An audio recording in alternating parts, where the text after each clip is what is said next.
Hi, what's up guys? My name is Ronald, isa po akong OFW dito sa Singapore. Gumagawa ako ng video for travelers going to Philippines and Singapore. And especially mga OEC video and OFW pass para sa ating mga OFW.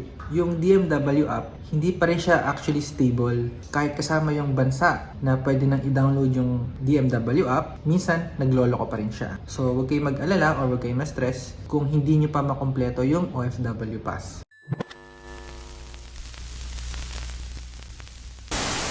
Before we begin, make sure to subscribe at marami pa tayong mga helpful videos para sa ating mga OFW. Kung wala ka pang DMW app, pwede mo siyang i-download sa Android and Apple Store. Make sure na gumagana yung POPSBAM nyo or online account sa POEA online services. Ito rin yung gagamitin yung login details. Make sure nakapag-register na kayo sa online services or POPSBAM. Kasi yung DMW app, wala siyang option to register. So kung nakakuha na kayo ng OEC before, gamit ang POEA online, madali na kayong makakakuha ng OFW Pass.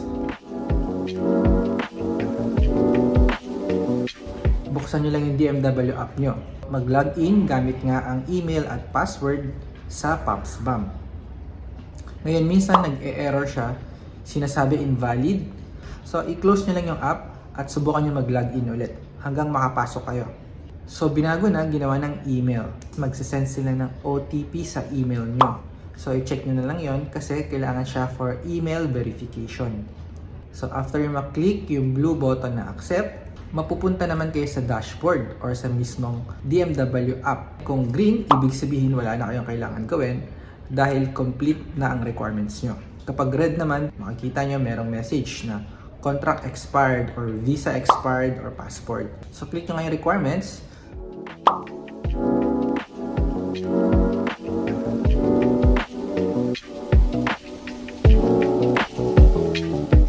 I-allow nyo lang yung camera, tapos pwede yung scanning visa. Anyway, ang ginawa ko, pinicturean ko muna siya ng hiwalay, front and back, tapos screen up ko, and then in-upload ko siya.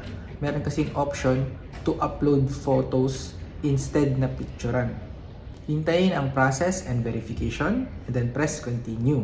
Ganun din ang gagawin nyo kapag ang passport naman ang problema or hindi verified, pipicturean nyo lang din tapos upload nyo. Minsan, hindi agad nagre-reflect yung mga ginawa nyo. Halimbawa, in-upload nyo ng passport and visa, hindi pa rin siya naka-check. I-close nyo yung DMW app, tapos buksan nyo ulit, magkakaroon na ng check yung mga in-upload nyo. So, madali lang yung passport and visa.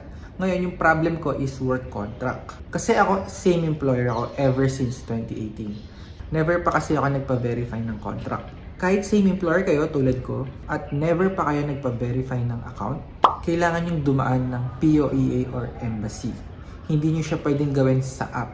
So, chinek ko yung directory. Makikita nyo sa lower right, malalaman nyo kung nasaan yung Philippine Embassy nyo. I did my part. Nagpa-verify ako ng contract sa Philippine Embassy. Nagbayad ako ng 17 Singapore dollars. So, nag-antay ako ng 24 hours. Binalikan ko yung app ko. Unfortunately, red pa din yung QR code ko.